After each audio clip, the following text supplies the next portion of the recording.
Pasabugin na lang natin yung ano. Marami kasi sila. Ano dapat ang gawin natin? Hindi, patayin natin yung mga senador ngayon para mabakante.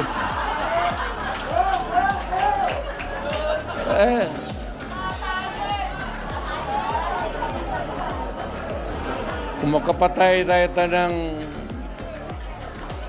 mga 15 na senador, pasok na tayo lahat.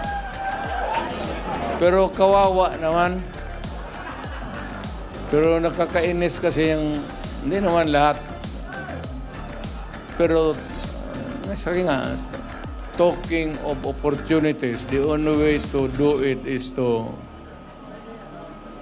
pasabugin na lang natin yung ano.